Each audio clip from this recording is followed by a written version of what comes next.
Bien, señores, se nos quedó algo y le vamos a decir el poder de la amistad. Señores, la principal limitante que tenemos los que hablamos todos los días y escriben en medios es la amistad. La amistad es algo que, por cierto, a nosotros nos las exigen, pero no nos las dan. Y quiero decir que yo soy muy amigo de Lozano.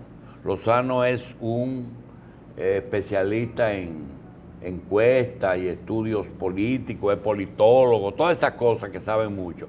Estuvo presente en el encuentro del periódico Hoy con los funcionarios del gobierno que hablaron de migraciones, estadística, etc. Y quiero decir solamente que no hago más comentarios sobre Lozano, que lo vi ahí, no sé qué busca, y mucho menos él. No tiene nada que buscar ahí. Y él sabe por qué. Así es que quería decir eso. En Trujillo nosotros hemos tenido personas que han hecho vida pública, profesionales de diferentes áreas, pero algunos se han especializado en cosas específicas diferentes al resto. Aquí tenemos un invitado que se ha especializado toda su vida en rescatar instituciones, en fortalecer instituciones, en fundar instituciones y en enseñar. Ustedes recuerdan el famoso Instituto Dominicano de Periodismo de Pitaluga, la figura principal de una generación, o las figuras principales fueron Pitaluga, Bonaparte Gotró y el periodista Adriano de la Cruz. Luego, en una universidad que se destacó básicamente, su buque insignia fue el periodismo. Él fundó y dirigió, mientras estuvo vigente esa universidad, la Interamericana. Ahora es presidente del Colegio de Periodistas, en un momento que necesitábamos un hombre sin compromiso, con conocimiento de la materia y dispuesto a rescatar esa institución. Y en lo personal quiero decir que tanto Machi como yo tenemos mucho agradecimiento porque él es nuestro maestro en la introducción y primera dirección del mejor periódico que se ha hecho en este país, de la Fundación de la República. Ajá. Caña Brava. Sí, muy bien. Eso no tiene duda nadie. Adriano de la Cruz fue su único director. Así es que, señores, le damos la bienvenida a ese pionero del periodismo dominicano en varias áreas. Adriano, gracias por estar aquí. Y qué bueno que me invitas. Sí. Durante la campaña estuve deseoso de venir, sí, pero cada vez que llegaba tarde. Sí. Y además, si hubiera dicho esas palabras de introducción, si cogí el triple de los votos que mi grupo obtenía en cada elección, creo que hubiera cuadruplicado o quintuplicado el número de votantes, porque efectivamente... No, pero es bueno tener cierta oposición. Sí, además es bueno. Es bueno que yo tenga algunos oposición. opositores. Lo que pasa es que la mayoría de esta gente que tienen actividad periodística pasaron por sus manos. Y ese es un problema. Sí. Adriano, te damos la bienvenida y te agradecemos, pero hay algunas gotas en los ojos que necesitamos. Número uno, yo vi recientemente 2 directores de periódico sentados, si no me equivoco, en el Congreso, explicando algo.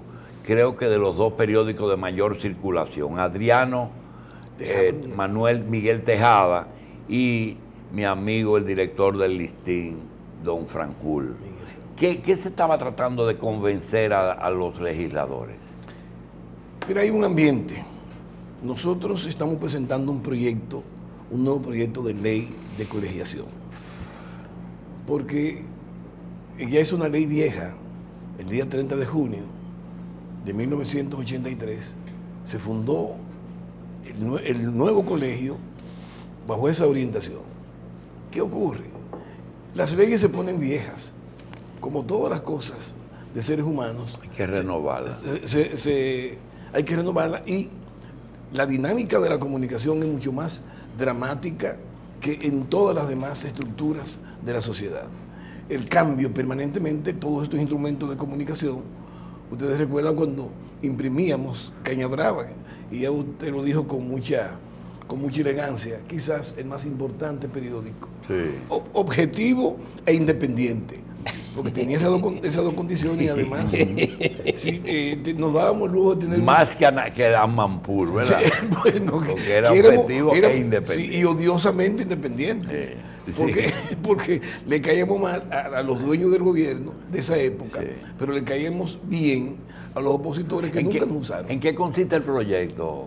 El proyecto mejora, primero, la definición de colegio y el ejercicio mismo del periodismo como agente regulador.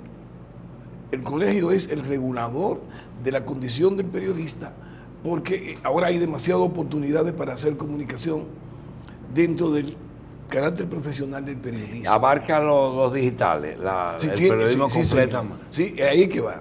Precisamente por eso fue que el día 23 de diciembre, el último grupo, encabezado por mí, trabajamos en la definición del periodista digital.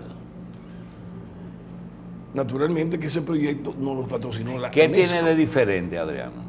Primero, que el ejercicio periodístico, visto desde el punto de vista anterior, tenía como dependencia las decisiones que toma el director, que es quien baja la línea y es quien dice toda la cosa. No es de juego que generalmente los periodistas somos dependientes de la opinión y de las decisiones que toman los directores. Pero ahora, con esta cantidad de instrumentos y aparatos nuevos, prácticamente no hay posibilidad de dirigir en el sentido tradicional. ¿Limita el oligopolio de la prensa escrita? Sí, señor. Sí. ¿Lo limita? Claro, porque es que... Esa es la razón de la presencia de ellos dos. No, absolutamente. Así, usted tiene una forma de generar palabras.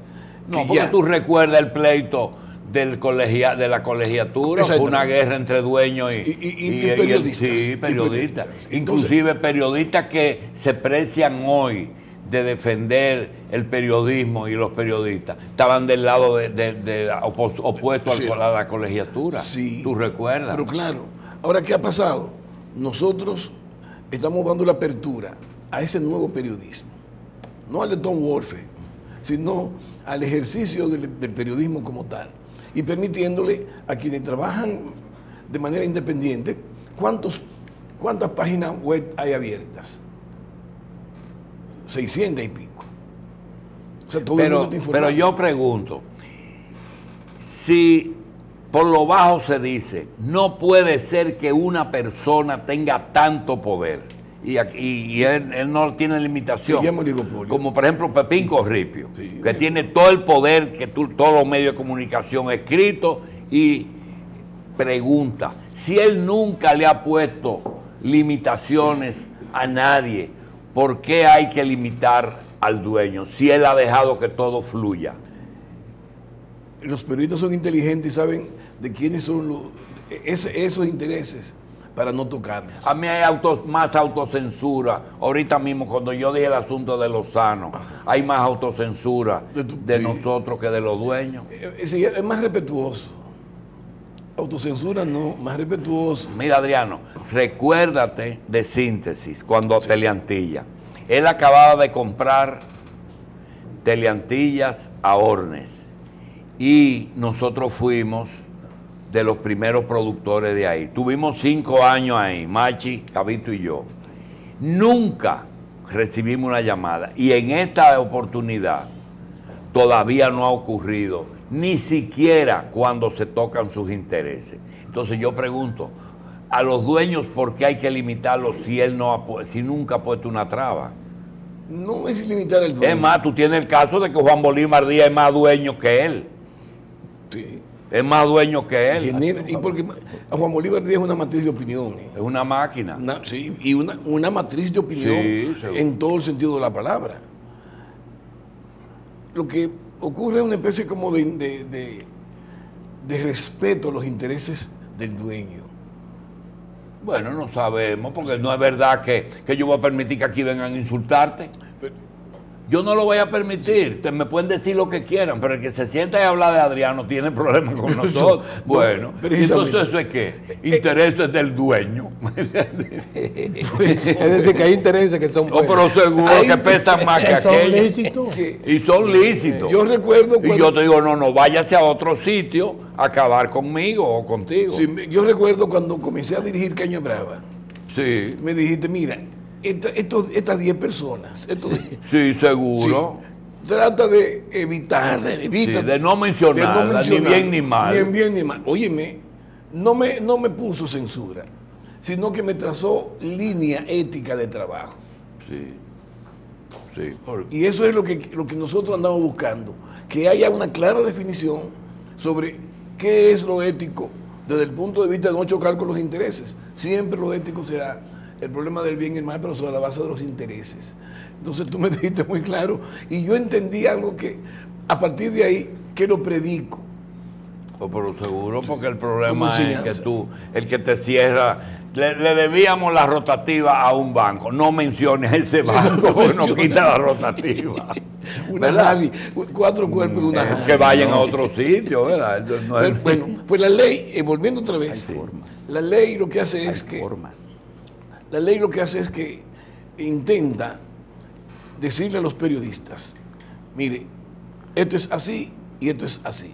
Y a los dueños de los periódicos, paguen la cuota que es la que mantiene el colegio, porque el colegio es tu agente regulador del ejercicio. ¿Fue positiva y rindió fruto o no valió la pena, aunque bonito, la colegiatura? Positiva, valió la pena. Ahora, no la entendieron los periodistas que le subsiguieron. No entendieron. Nuestros periodistas no son personas que les gusta leer mucho. Y para poder entender la colegiación había que leer mucho.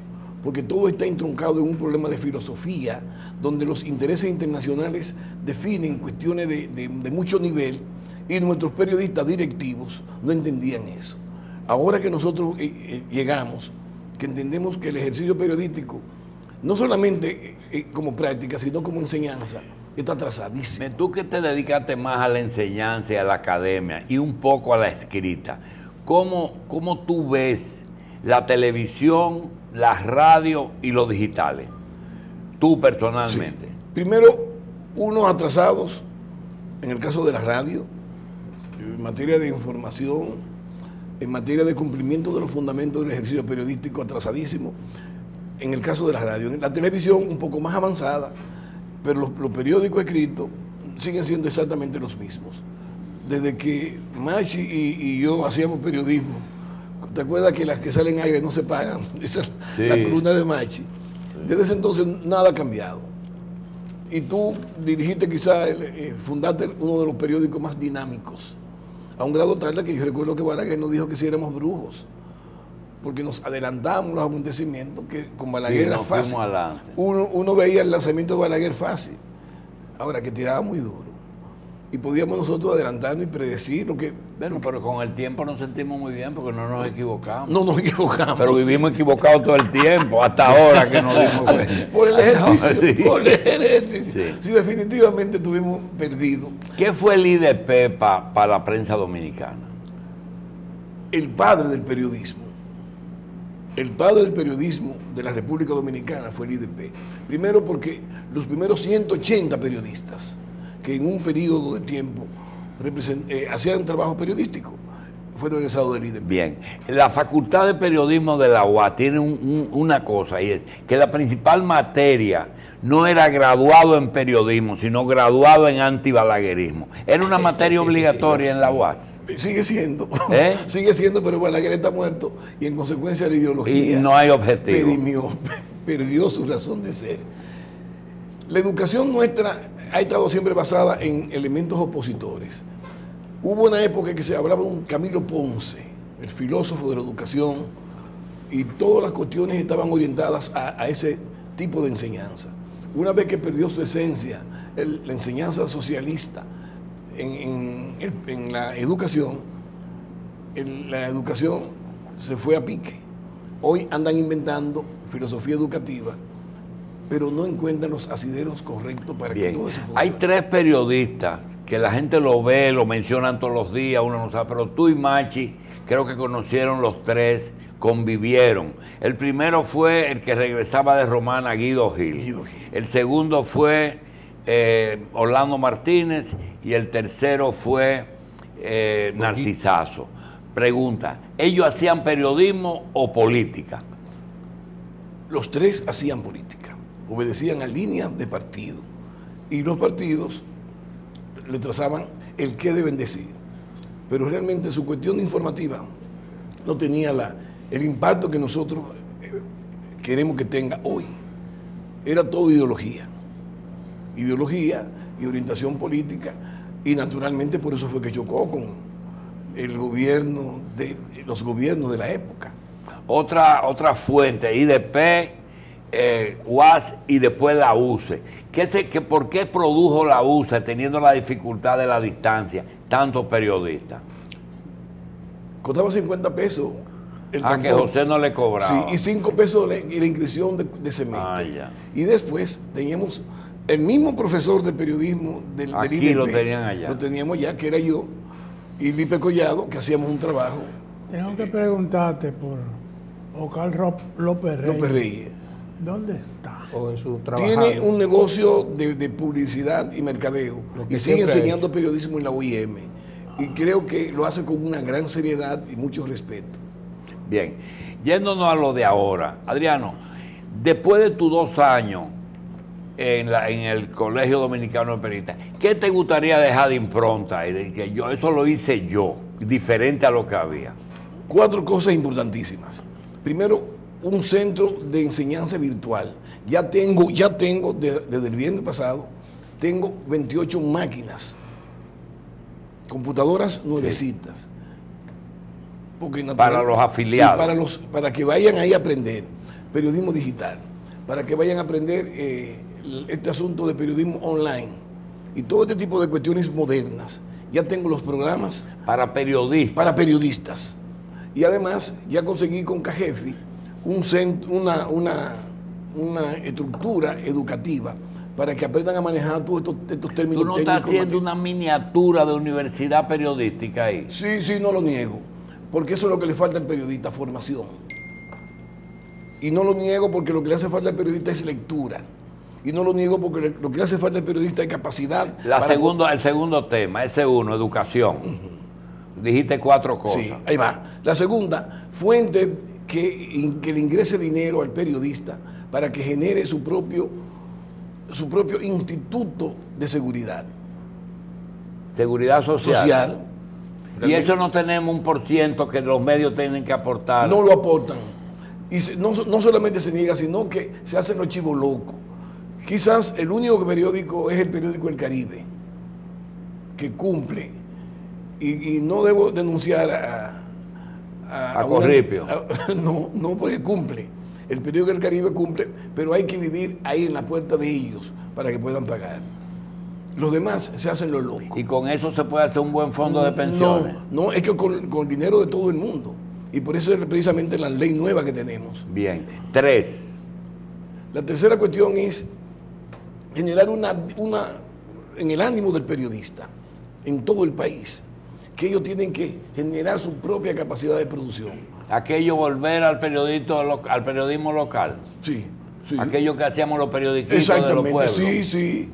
Porque si no tienen que estar pidiéndole al síndico y al senador y a los diputados y después se lo echan en cara. Y tienen que depender de los políticos y tienen que depender de un grupo de intereses. Y definitivamente eso es lo que lo pone en periodismo dependiente. Mira, ¿hay algún cuarto o esos son los 3 principales? Sí.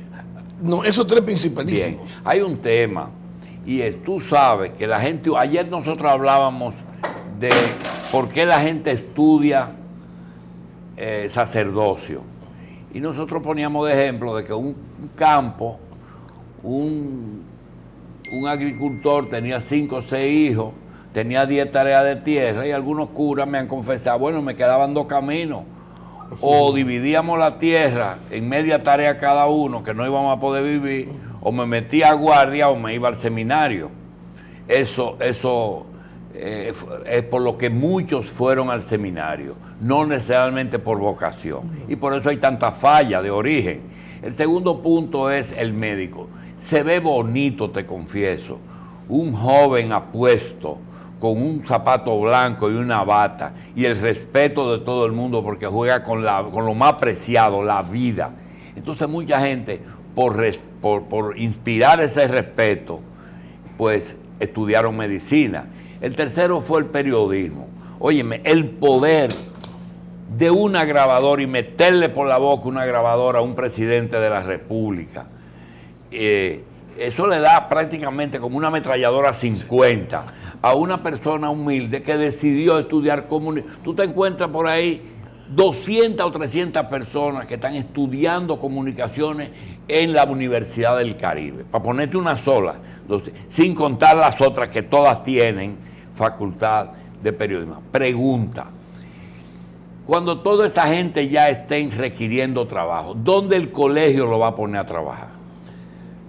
Es una pregunta que nos está generando mucha reflexión, y por eso estamos pidiéndole a las universidades que dividan el asunto de la comunicación, que es muy amplio, para que, más que enseñarle periodismo, le enseñe una de las posibilidades que tiene la comunicación.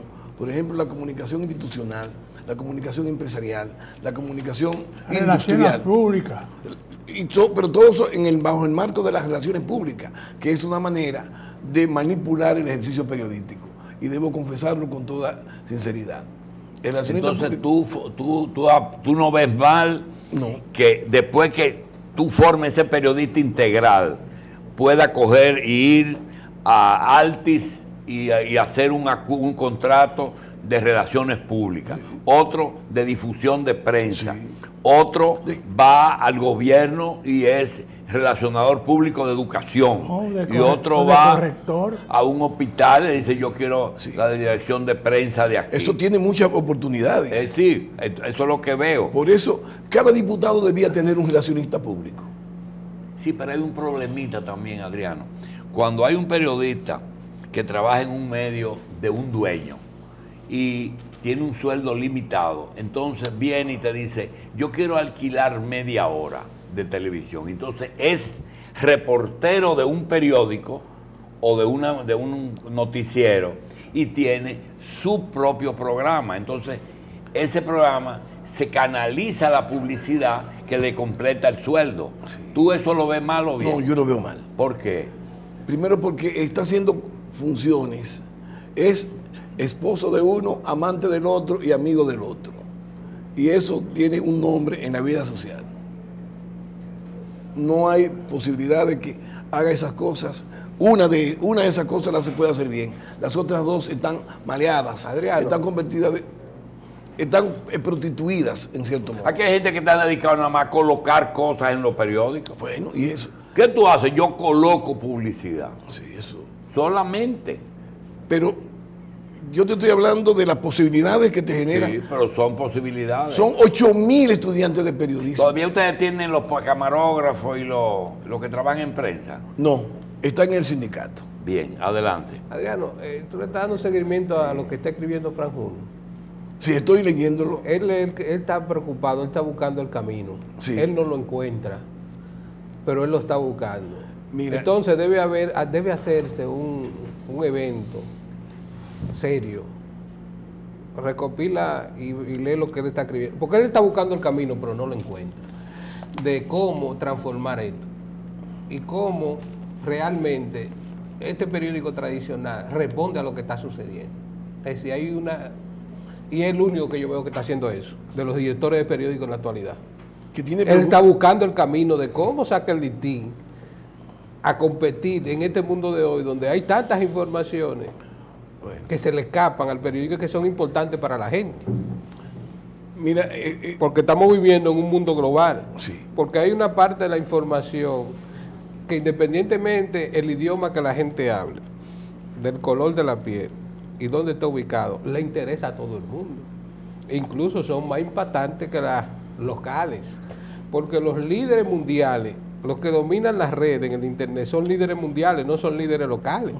Por ejemplo, los futbolistas lo que estas mujeres del entretenimiento, los basquetbolistas, dominan prácticamente el mercado de la información a nivel mundial.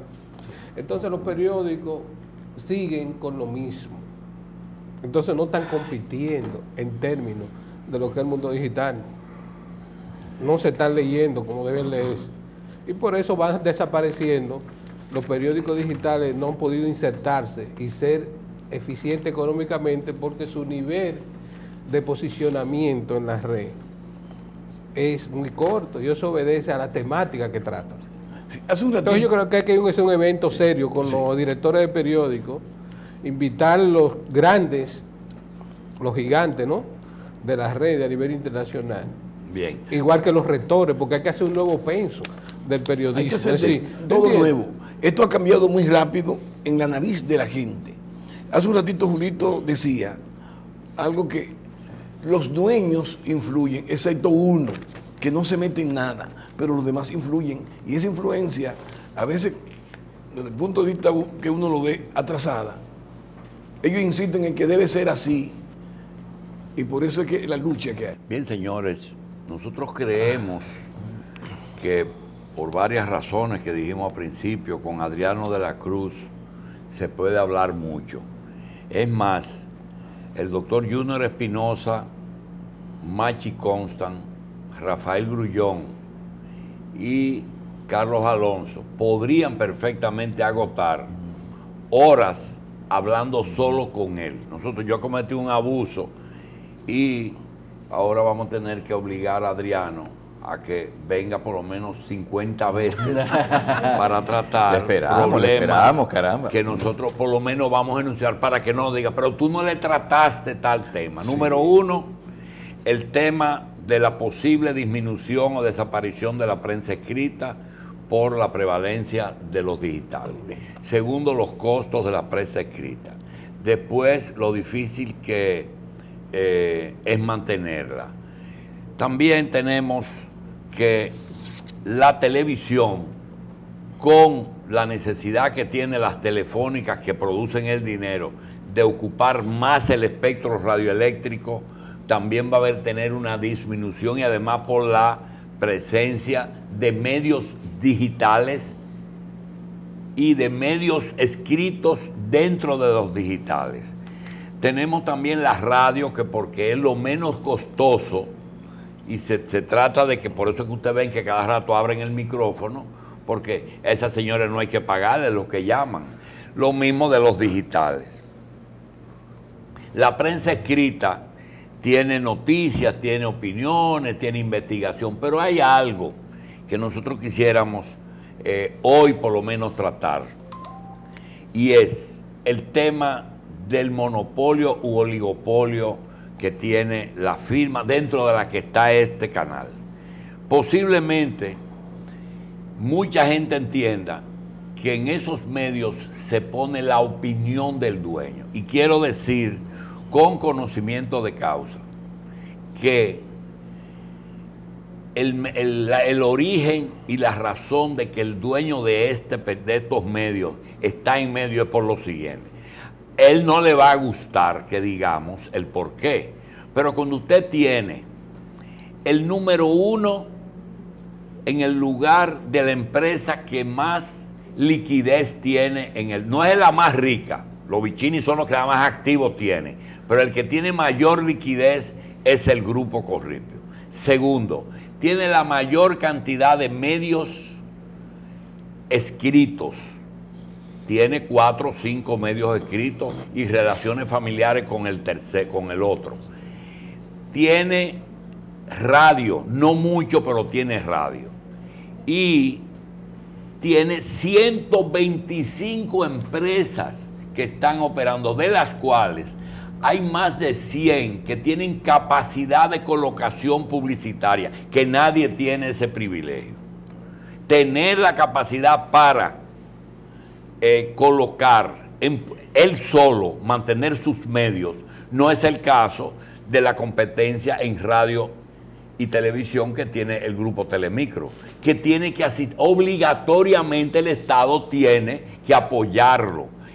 ¿Por qué el apoyo lo hace? Bueno, porque hay relaciones entre el dueño y la política, pero hay más otra cosa, es porque los estados a veces tienen que crear equilibrio, entonces le dan fuerza a Telemicro para que haya equilibrio con el grupo Corripio. Eso es así. Ahora, esos medios, su esencia no es controlar la ubicación, es producir dinero, porque cuando se pone un anuncio de carros Peugeot o Renault, o se pone un anuncio del zinc o de la pintura popular o de la pintura tropical, son anuncios que ellos le pagan a sus medios. Cuando Distribuidora Corripio tiene una página o dos páginas, lo paga a sus medios. Es decir, que el origen de Corripio no es llamar a sus directores a decirle lo que tiene. Tampoco tiene que ir a la aduana a decir, déjenme pasar un contrabando de televisores, porque con que el director le dé el mismo trato a todo el mundo, él tiene suficiente. Podría decirse que lo que hace Estados Unidos en las Naciones Unidas, que atrasa la cuota para que el Consejo de Seguridad tenga que ir a hablar con ellos, posiblemente Pepín no le pague a Adriano en las condiciones que a Adriano le gustaría, tan rápido y tan abundante, sí, porque entonces es muy dependiente de ese grupo, pero el otro paga menos o no paga. Entonces, todas esas cosas tenemos que celebrarlo, es decir, no es bueno el oligopolio, pero podría ser peor, podríamos estar en peores condiciones, ¿verdad? Tú puedes comparar con lo otro. Las personas no estudian el mercado para estudiar periodismo y se meten ahí. Adriano, el oligopolio y el monopolio no es bueno en nada. ¿Podría ser peor aquí? Ya lo demostramos. Lo confirmamos con las discusiones para la creación del colegio. Cuando eran grupos monopolio, tuvimos pleitos grandísimos porque tenían orientaciones filosóficas con mucha ideología.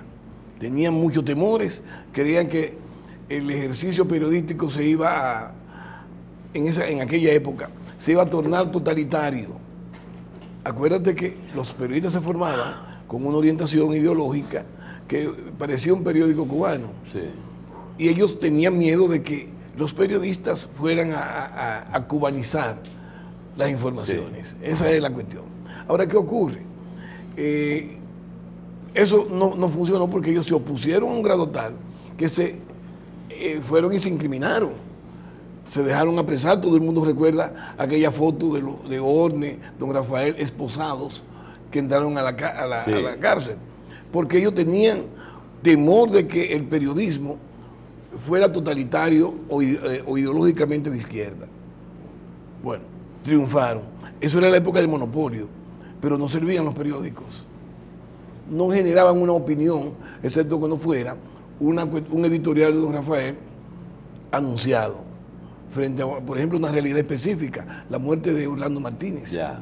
Que aquello fue un temblor en la tierra. Tú dijiste al principio que había el periodista, ¿cómo es? El periodista político, sí, y el político periodista, pero la represión y la muerte no se justifica en ningún caso. No. El tema principal que no vamos a trabajar, pero quiero decir, es la presencia de que ahora todo el mundo es periodista en los digitales. Sí. Todo el mundo es periodista. Y eso es una situación que yo creo que un día vamos a tener que estudiar. Doctor. Profesor, tuviera que hacer una evaluación del ejercicio del periodismo y la comunicación en la República Dominicana en los momentos actuales, tomando como referencia algunos principios básicos como la objetividad, la veracidad, la igualdad y el compromiso. ¿Cuáles serían sus conclusiones? Yo creo en la objetividad como una práctica. Por ejemplo, yo sé que no soy bueno, pero tengo que ir mejorando todos los días. Eso mismo ocurre con la objetividad. No puede haber objetividad, pero tengo que caminar hacia ella. Cada actividad que vaya a realizar, tengo que encaminarla hacia la objetividad. Sé que no soy objetivo, pero tengo que caminar y enfocarme en el tránsito a la objetividad. Y en la medida en que intente ser lo suficientemente objetivo, o sea, no comprometido con muchas cosas, en esa medida estaría haciendo un periodismo objetivo. Eso es el problema. Entonces yo creo voy a seguir creyendo en esto hasta que me muera. No hay otra manera de informar que no sea uno proveyéndose de ese material que se llama objetividad. No neutralidad, eso son palabras, no, objetividad. Decir la cosa tal cual yo la veo y en las que creo. Juntar esos dos elementos, eso es lo que me va a permitir hacer periodismo objetivo. ¿Usted está enterado de la discusión que se está dando sobre el proyecto de ley general de publicidad? He estado leyéndolo, porque me ha caído en la mano un elemento totalmente distinto, que es la Comisión de Espectáculo Público y Radiofonía, que eso va a transformar por completo todo el problema de la audición y percepción de informaciones y hasta instrumentos de diversión. Eso va a cambiar por completo. Y entonces me ha tocado al mismo tiempo estar defendiendo mi propia ley, el mejoramiento de la 6132 y el reglamento 1091. Es decir, tengo sobre la mesa un fardo de hojas con la que intento mejorar la calidad del ejercicio periodístico en la República Dominicana. Sin embargo, estoy mirando que ese va a ser un pleito de nunca acabar, porque ya la publicidad en la República Dominicana es una empresa que tiene carácter oligopólico. Sí, ya yo sé que hay grupos que tienen eso en su mano y para tú poder confirmarle que tú eres, que tú puedes hacer negocio, vas a tener que demostrárselo con muchos documentos. Se llaman clúster ahora. Los clústeres, es una palabra, se llaman clúster. Y hay que demostrarle a esa gente con muchos estudios mercadológicos tus posibilidades publicitarias. Claro. Sí. Y eso es peligrosísimo. En estos días estuvimos en la calle haciendo una entrevista a unas personas que eran objeto de constantes desalojos, de unos vendedores. Y a mí me dolió mucho que 4 veces en distintos lugares se referían a uno con el que porque ustedes. Pero era un porque ustedes no como periodistas, sino que nos veían igual a la misma altura y a semejanza de las autoridades que les reprimían. Es decir, es un... parte del sistema. Es decir, como, ¿qué ha pasado? Que tanta gente ha dejado de ver al periodista como lo que era antes, sino que lo comienza a ver ya como parte o cómplice de un sistema que es precisamente del cual se quieren defender esas personas que a veces son los entrevistados. Hace 5 años, un poco más, había un predominio de 3 sindicalistas que copaban a la opinión del país y me quisieron meter en el paquete a los periodistas y a las instituciones de autoridad pública, a los policías, los grupos represivos, porque la verdad era que nosotros no defendíamos a rajatabla sus intereses.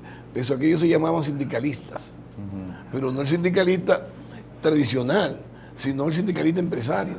Y el periodista se dio cuenta rápidamente que estaba defendiendo, que podía defender a un empresario disfrazado de sindicalista. Y frente a esos 2 elementos, los empresarios sindicalistas comenzaron a englobarnos dentro del concepto ustedes. Y no hay que cogerle miedo a que nos metan ahí, porque lo que son ustedes, empresarios, eso sí que son ustedes, los empresarios, disfrazados de sindicalistas. O sea, hay que defender esa cuestión porque hubo un elemento contaminante. Ustedes recuerdan esos sindicalistas que ya definitivamente aceptaron que eran empresarios. Ya no le queda ninguna duda, son empresarios. Y había, 5 años atrás, habían unos sindicalistas, bueno, que hasta se disfrazaban con boina y con su barba bonita y todo eso. Y nos hacían creer que eran profetas, que defendían el periodismo, al sindicalismo, con aire de benefactores. Finalmente, comenzaron, y es peligroso, comenzaron a llamarnos ustedes, el sistema, ustedes lo del sistema. Representantes del sistema. Sí, y entonces, ¿qué pasó? Que alguien se dio cuenta de que nos están metiendo para lo hondo, salgamos rápido y señalémonos realmente lo que ellos son. ¿Ah? Claro. Eso fue importante. Hoy por hoy ya a nadie le queda ninguna duda de que estamos en presencia de empresarios. Sí. Y ellos ya admiten que son empresarios y ellos entienden que son empresarios. Y no hay manera de que la gente lo vea de otra forma. Sí, pero quizás no. ¿Qué ha contribuido? No se podría hacer algo quizás para que se dejara de ver como a un periodista que llega a hacer su trabajo como un agente del gobierno, como un agente que de entrada dice, ese no dice qué viene a averiguar, sino ese que quiere. Ese que quiere. Pero el colegio sí está haciendo el trabajo porque estamos generando una clara definición. Hay periodistas empresarios. Sí. A nosotros no nos interesa que esa gente vayan al colegio, ni siquiera que coticen, porque lo que pagan son 100 pesos mensuales. No nos interesa, nos interesa el periodista serio. Y el periodista serio sí va al colegio. El otro no, ya llegan, además no cabe su carro en el parqueo del colegio. Te lo digo de todo. No cabe. No cabe. Adriano de la Cruz va a estar con nosotros todos los días, algunas veces 2 veces al día. Gracias, Adriano. Muchas gracias. Hay demasiados temas. Gracias. Licenciado Adriano de la Cruz, presidente del Colegio Dominicano de Periodistas.